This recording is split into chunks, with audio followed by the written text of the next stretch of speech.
Aí ele falou assim, vamos fazer uma ligação? Eu falei, vamos. Aí ele me ligou, ele falou assim, antes de eu contar a minha história, eu quero ver a sua. Aí eu contei toda a minha história pra ele. E aí ele falou assim, tá, agora eu vou contar a minha história, né? E ele contou toda a história dele. E a nossa história batia muito, né? E eu tava até falando pra ele no carro, né? Ele já tá... Ele tá emocionado. Porque, tipo, é uma coisa muito forte, né? O que a gente tem em comum é a parte, tipo, da infância, né? A gente foi abusado sexualmente. Ele tem o jeito dele, que ele foi abusado. Eu fui estuprada. E a gente meio que se conectou porque a gente sabia qual que era a dor um do outro. Então a gente se entendia. E ele tinha problema com o pai, ele tinha problema com mãe. Aí eu também tinha problema com o pai. Nunca tive problema com a minha mãe, graças a Deus. Hoje eu tenho ela comigo e minha mãe tem o Gal como um filho, né? Minha mãe cuida, assim, da gente de uma forma insana. E isso conectou mais a gente, né? Fora os problemas que a gente já passou, assim, de relacionamento, de traição, de desprezo, sabe? A gente passou por muita coisa igual que conectou a gente, acabou conectando, né? E aí a gente meio que se... Ele falou pra mim, pelo primeiro dia... O dia que ele me viu, ele falou assim pra mim, o dia que você me ligou, eu sabia que você era o amor da minha vida. Nossa, eu arrepiei aqui agora, velho. Ele falou isso pra mim. E a gente não sabia, né? Eu encontrei ele num evento em Brasília. Foi a primeira vez que a gente se viu, né? E, coincidentemente, foi dia 11/11, que a gente tem tatuado no pulso. E ele tem tatuado no pulso faz muito tempo. Foi dia 11/11, né? E eu perguntei pra ele, mas o porquê disso? Ele falou assim, você tá no lugar certo, na hora certa, com a pessoa certa. Eu já tinha essa tatuagem, né? Ele já tinha. Eu já tinha essa tatuagem. As tatuagens, eu não tenho tantas tatuagens que nem ela, mas é muito louco, porque eu fiz as minhas tatuagens em 2014, 15, 16.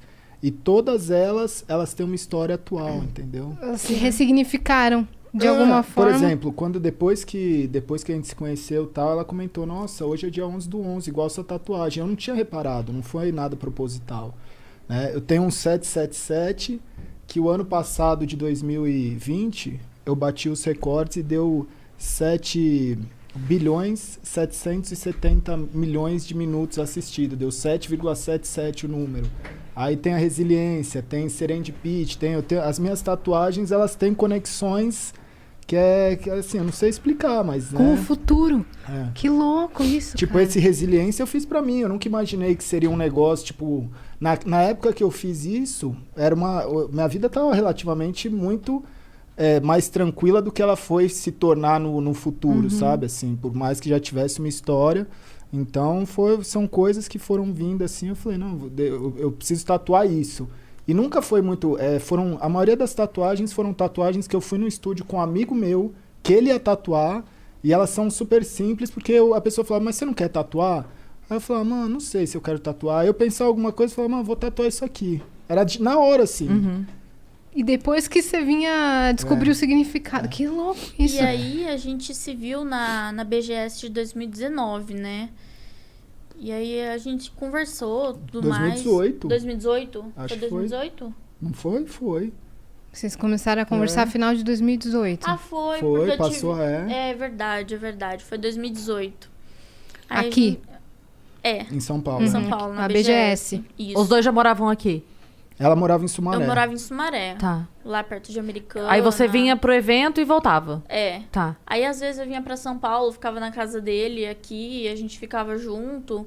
Mas assim, a gente começou na amizade. A gente conversava muito, né, como amigo e tal. E ele tava num relacionamento. Só que o relacionamento dele já não tava tão bom. E na época ele fumava muito cigarro, né?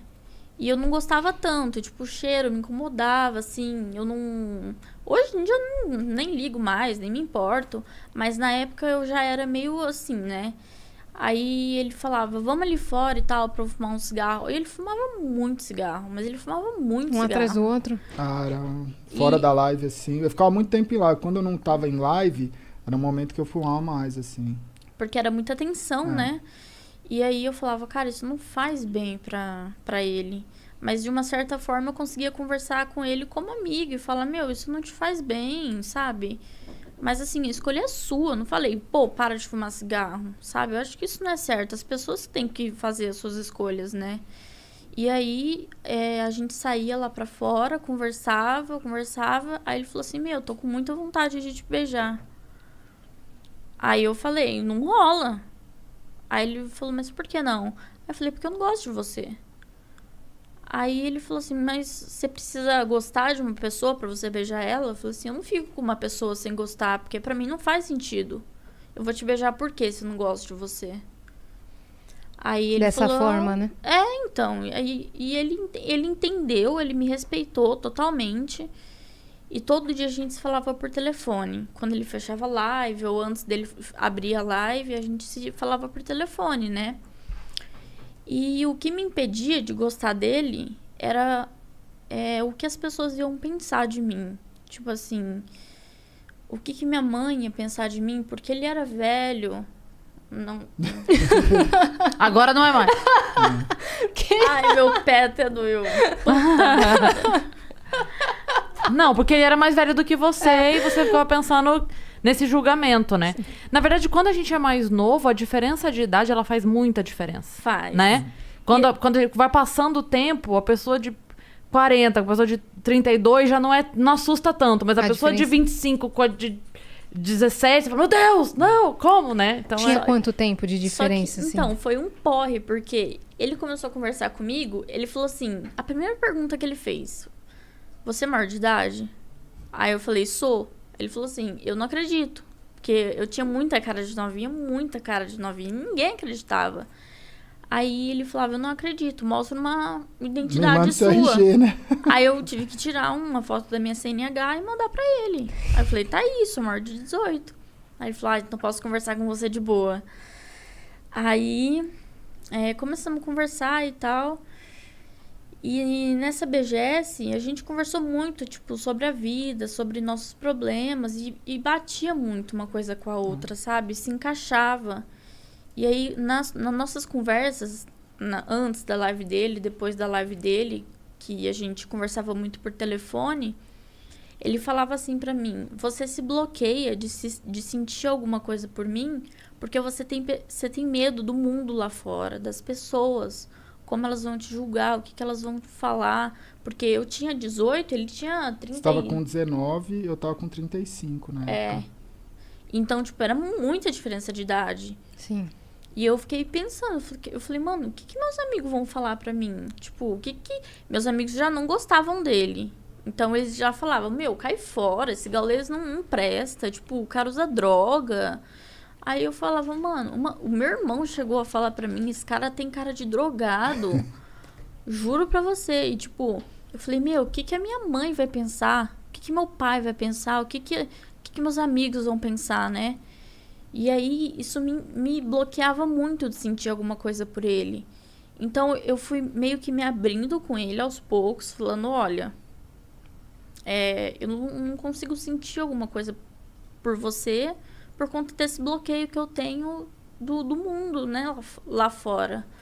Aí ele falou assim, mas você prefere escolher o mundo lá fora ou você prefere ser feliz?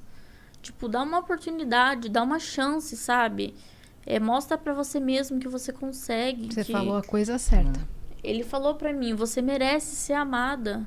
Você já passou por tanta coisa ruim, você merece uma pessoa que te ame, sabe? Que cuide de você. Então, aos poucos, eu fui gostando dele. Só que ele tava nesse relacionamento que já não tava dando certo. Aí, o que aconteceu? Não, já tinha terminado. Nessa época aí que a gente tava nessa conversa. Então, foi na BGS. Então, na BGS. Na BGS já tinha. Você tava no vai e vem. Tava? Tava, eu tinha lembro. terminado e voltado? Não, tipo não, assim, já não tava pra terminar, mas não... eu não tinha... Eu acho que nessa época aí eu já não tava mais encontrando Porque ela também não era daqui de São Paulo. Não, tava na época do, tipo, não vou ver mais, mas eu preciso ainda botar um ponto final, entendeu? Saquei. Uhum. E No seu coração meio que já tinha acabado. Isso. Então, eu falei, olha, você precisa resolver essa questão do seu relacionamento, né? Porque eu não posso ficar com uma pessoa que namora, uma pessoa que tem uma pendência, né? E aí ele falou assim, não, tá, eu vou resolver isso. Aí ele foi, terminou com ela e falou pra mim, pronto, tô resolvido. Aí eu falei, nossa, aí ele, agora você se resolve.